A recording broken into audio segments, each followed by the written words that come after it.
Pour accéder à la personnalisation de votre thème, cliquez sur Apparence, puis GeneratePress. Si vous avez une version Premium, saisissez votre clé de licence. Dans le menu supérieur en haut à droite, vous avez la possibilité, en cliquant sur Bibliothèque du site, d'insérer des modèles de thème.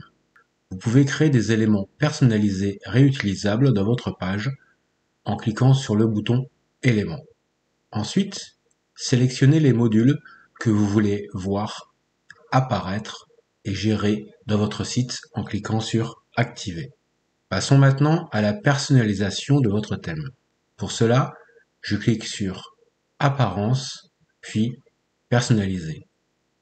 À gauche, vous avez l'ensemble des options de paramétrage et à droite, vous avez la simulation une fois que vous avez fait vos réglages.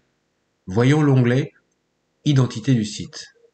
Cette option va vous permettre, comme dans la partie Réglages, d'ajouter un titre, un slogan, un logo, un favicon, ainsi que les réglages associés.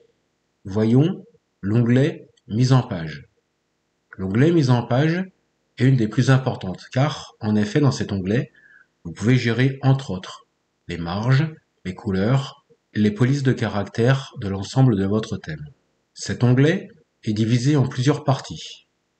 Pour commencer, vous avez le conteneur, l'entête, la navigation principale, la navigation secondaire, le menu fixe, tout ce qui peut être hors Canva, la colonne latérale, votre blog, ainsi que le pied de page.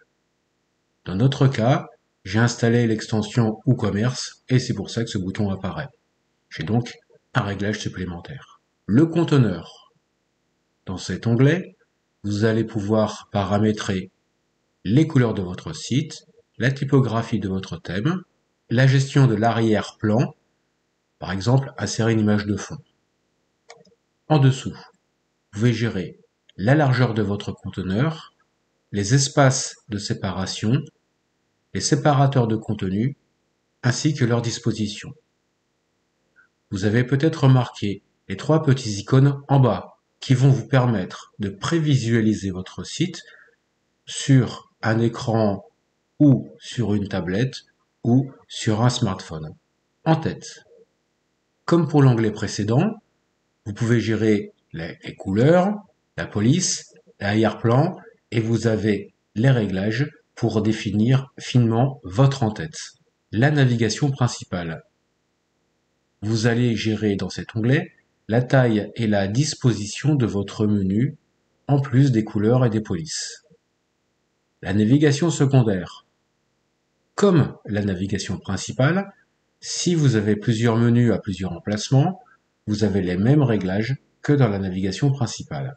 Les colonnes latérales. Si vous gérez les colonnes latérales dans votre site, vous avez ici la possibilité de personnaliser les mises en page comme dans la navigation principale. Blog. Normalement, vous avez très probablement inséré un blog dans votre site. D'ailleurs, je vous le conseille pour votre référencement.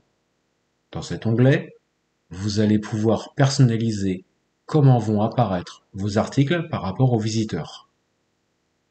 Le pied de page. J'espère que vous avez installé un pied de page sur votre site. Dans cet onglet, vous allez pouvoir gérer la mise en page, le nombre de widgets que vous souhaitez faire apparaître, ainsi que le copyright que je vous invite à remplir. Il apparaîtra en bas de votre site. L'onglet Typographie. L'onglet Typographie va vous permettre de gérer vos polices du thème notamment. Vous aurez, entre autres, la possibilité du choix de la police, du choix de la taille, du choix de la couleur, et aussi la possibilité de forcer vos polices en majuscules, par exemple, ou les espacements entre les lettres. L'ensemble de ces paramètres peuvent être définis par les thèmes suivants.